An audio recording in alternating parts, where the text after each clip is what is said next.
Hello and welcome back to my channel. I'd like to thank the subscribers and the viewers for watching my videos and sharing my videos. If you like what you see, hit the like button, the share button, and the subscribe button. And do not forget to hit the notification so when I upload new videos, you know they're there. The last time I was here, I was in the hospital and I was having difficulty breathing. And I was at the neurologist getting my results on my MRI they had done on my neck. And I was sitting in the waiting room waiting for them to call me back to see the doctor. And they was taking so long, so I walked up to the window and I asked them how long it's going to be. She said about 15 minutes. I'm like, okay. So I went and sat back down. 5 minutes later, my chest was hurting even worse. So I went back to the window and I told them that I'm going to have to cancel this appointment. I'm not feeling good. I'm having difficulty breathing and I'm leaving. And I told her if they want to know where I'm at, I'll be at the hospital. So I made it back out to the car and my daughter asked me, was I okay? I told her no, I needed to go to the hospital ASAP. And she took me over to the hospital. We were like 3 minutes away. So she took me over to the hospital and she signed me in. They did an EKG. They did a blood pressure and they took my post-op. Then they took me back in the back to a room. And the doctor came in and said that he's going to have respiratory come down and give me a breathing treatment. So respiratory came in and it gave me the breathing treatment and it lasted for about 15 minutes. And then the doctor came back. And he told me that we're going to do chest x-rays and we're going to do a CT scan with contrast. And then he asked me, why you have a neck brace on? And I explained to him that I was having difficulty with my neck. And they told me that I had osteoporosis. And I thought maybe that I was going to have neck surgery again because they said that I had bone fragments. And so he like, okay. So when his his CT scan came back with the contrast, it showed a totally different thing. And that's why I couldn't understand why the other doctors didn't catch this. But they didn't do it with contrast. They did just did a regular CT scan. Because I said it would, they wouldn't have been able to pick all that up, just on a regular CT scan. I'm like, oh, okay. So it turned out to be a lot of fluid running from my neck all the way down to my right lung, where I had mentioned to them that I was having a lot of pressure on my lower right side. And I come to find out those wasn't bone fragment, those was tiny blood clots. So he said, we're going to start you some medication for the blood clots and medication for the fluid. And he said, normally if the medication doesn't work for the fluid, we have to put in a drainage tube. Okay, that's what I was thinking to myself. Nah, I'm not doing, I can't, a drainage tube. Everybody don't know how to do those because, when I had my back surgery done, I looked at a video of a doctor that was doing the surgery. And he was, saying how that, that they do have to put in drainage tubes. But I'm looking at it, some people after they came out of the surgery, they was complaining about how the drainage tube was hurting. But I didn't have none of that problem. The doctor I had, he was very good at what he do. And so I didn't even know I had, the drainage tube was in until he came in there and checked it. And I'm like, oh, so that's the drainage tube. He like, yeah, there's a little bag hanging off to the side. So they was checking. He said, well, I'll be back tomorrow checking. If it's running clear, we're going to take it out. So that's the way, it works. But I wasn't expecting to try to go through that again. So the medicine they gave me, it actually worked. And but I was still having problems with my pulse rate running really high. and my oxygen level was constantly dropping. And the doctor was saying, he said, "You're asthmatic, right?" I'm like, "Yes." He said, "You know your pulse rate run really high just and by you just turning over in the bed." I'm like, "High like how?" He's like, "It's running like 150." He said, "That's not normal." He said, "It's like you running a marathon or something and you're not even moving." So like, okay, and your pulse rate dropped down to 75. I mean, your oxygen level dropped down to 75 and your pulse rate is running high. So we're gonna do a 6 minute walk. I like, okay. So respiratory came in and we did a 6 minute walk, and surely enough, my pulse rate went skyrocket within the 3 minutes into the walk, and my oxygen level dropped. So we took a 15-minute break and we tried it again, and it did the same thing. He's like, "Okay, I'm not gonna even try to push you any further." And he said, it ain't been a minute yet and your pulse rate don't skyrocket already. So the doctor came back in after respiratory, put in their information and stuff. He came back and told me, he said, "So we're gonna be sending you home today." It was on the fourth day I was there. I'm like, "Okay." He said, "But you going home with oxygen also." I'm like, "Really?" I was on oxygen before, you know.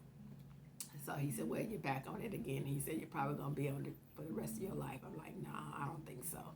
It's not gonna work like that. I wasn't. Last time I got off of it, I'm gonna get off of it again." He like, "Oh, okay, but you going home with oxygen?" I said, "That's fine, as long as I'm going home."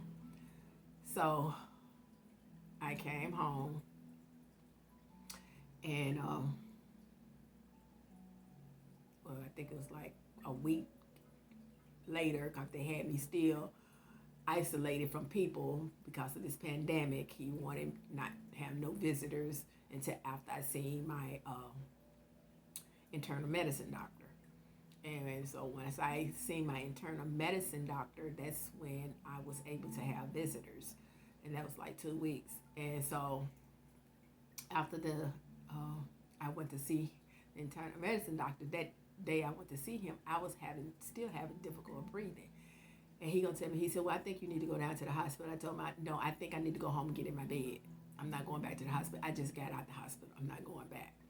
And that's what I did. So he came back out here. He said, "So where you going?" I said, "I just told you I'm going home." And that's what I did. I came home and got back in my bed and stayed on my oxygen, and went from there. I refused to go back to the hospital. No, I'm not doing that one no more. I'm done with the hospital. So, what was the third week?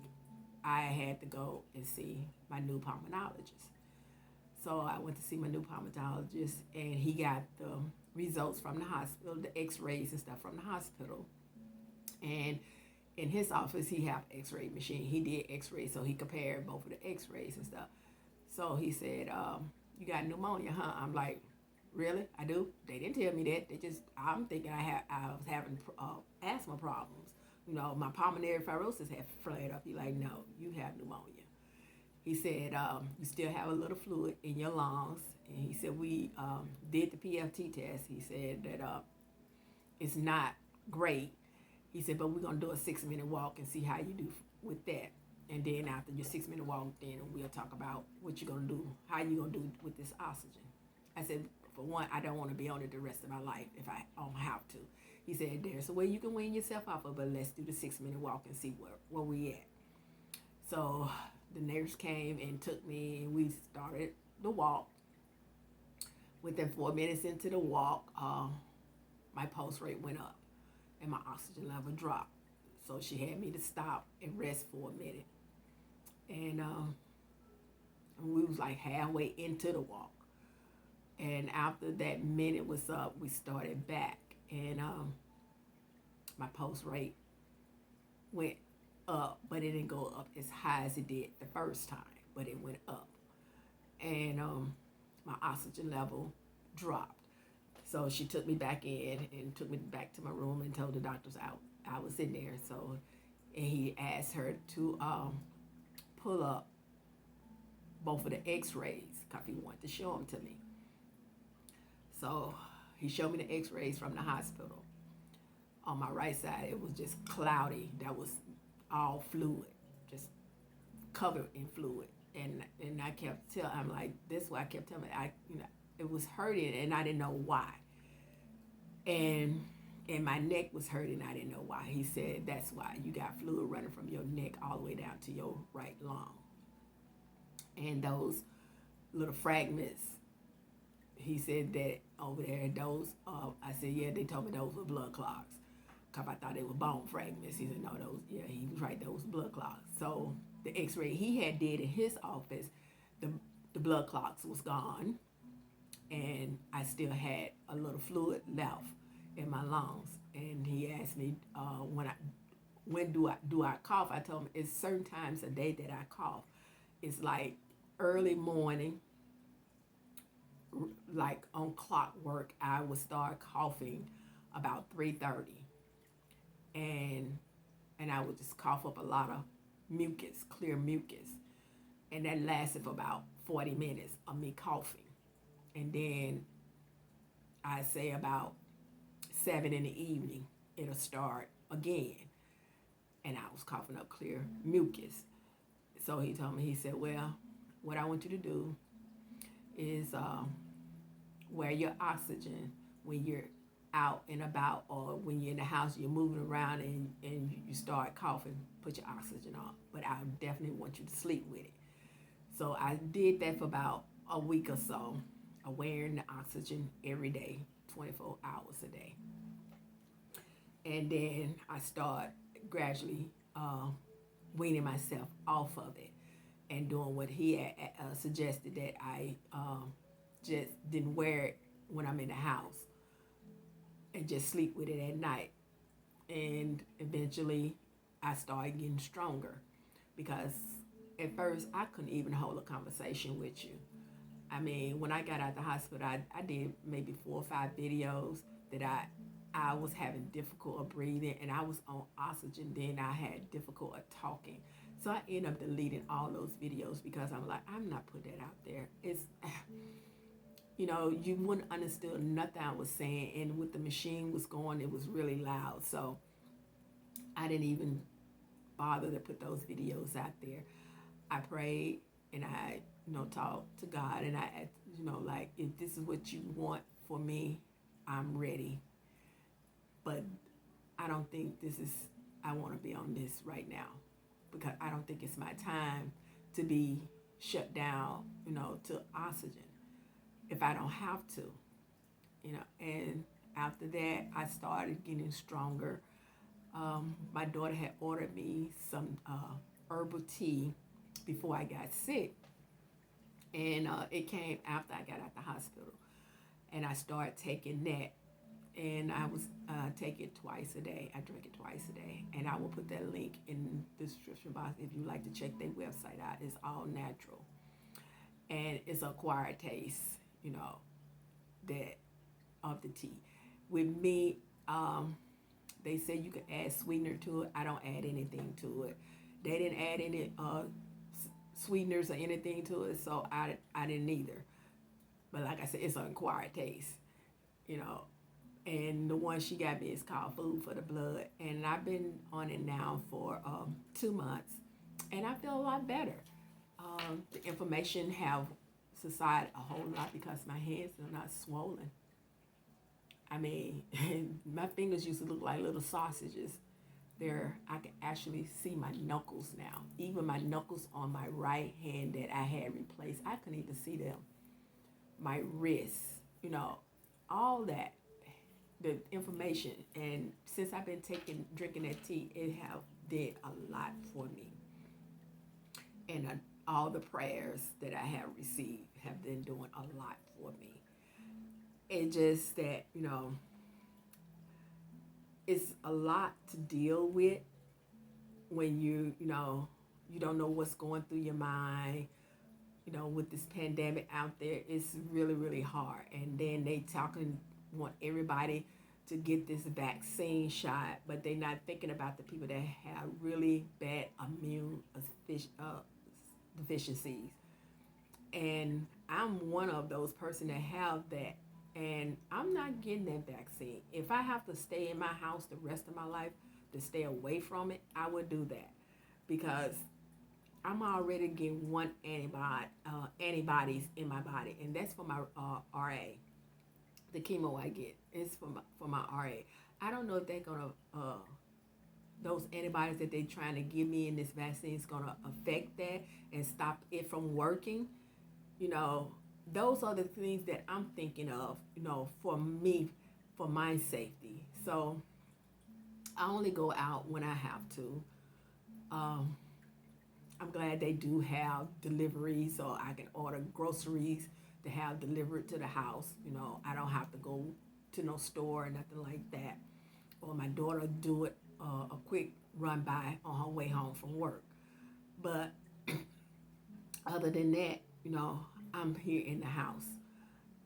It's just like with the pulmonary fibrosis, you know, that's a lung disease, and I know I have enough issues going on in my life than going to get a vaccine that might not work for me. It might do more harm to me than good. So until they can guarantee that it's not going to harm me, I'm not taking it. They're just point blank. I'm not going to do it. But you know, and I've been having issues with my lupus, because with the lupus, I'm very sensitive. I don't know about a lot of other people. Everybody have different symptoms of that what they go through with lupus. Mine are that I'm very sensitive to light, sunlight. I break out in rashes. I get rashes on my tongue. I get these blisters that comes on my tongue and make it really hard for me to eat or drink because it's so irritating. And then I have dryness of the skin. And I get it cross here. You see it's probably shiny now because I have done a facial to get rid of the dead skin that's on my face. And then I have the pigment where it's lighter here in my face and round across the top of my lip. So it's, and I noticed that a lot of people, they lose their hair, and mine's have beginning to thin out here and over here. So I am looking into something to help me be able to grow that back. I have been using shea butter for 18 years on my hair, because when I go get chemo, it helps me, my hair from falling completely out. But this is from the lupus that's taking my hair out now, and I need to find something to help slow that process. Like I said, it's not coming out drastically, but I notice, you know, that I'm getting a little thin there and there.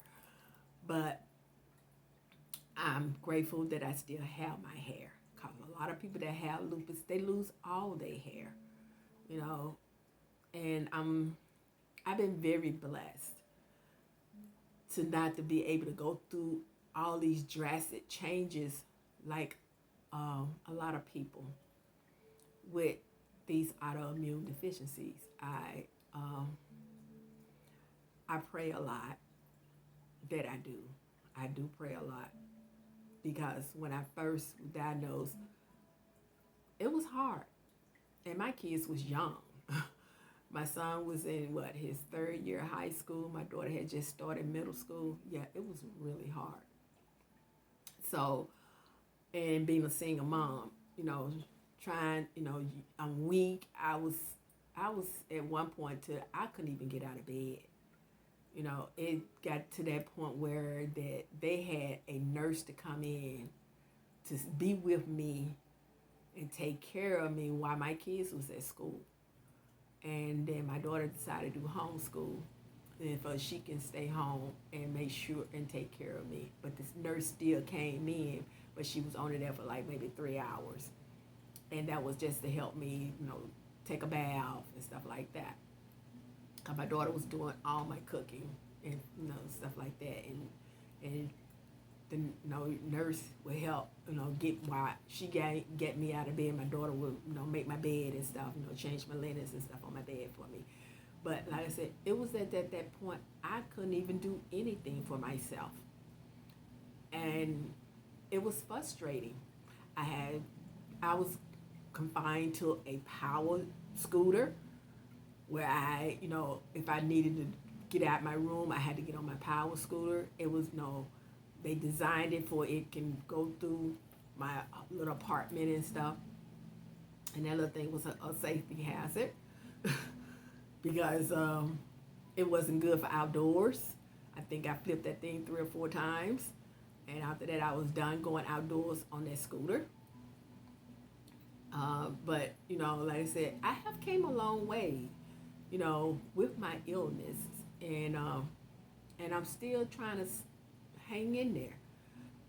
I have been on oxygen before, and I weaned myself off. And the doctor said that there's a way I could be able to do that again.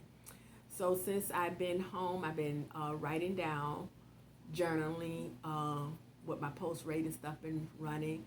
And the other day, I called his office and I talked to his nurse, and I told her I was going to email him a copy of all my, my progress, that I have been doing since the last time I seen him, because I won't see him again until October. And she was like, okay. And she emailed me back and told me she had received it, and she gave it to the doctor. And then he emailed me back and told me he would, that's very good. That's when he told me, well, you don't have to take the oxygen with you when you go out, since your pulse rate is running 75, and that's very good, and your oxygen levels running between 99 and 100, and your blood pressure is really good.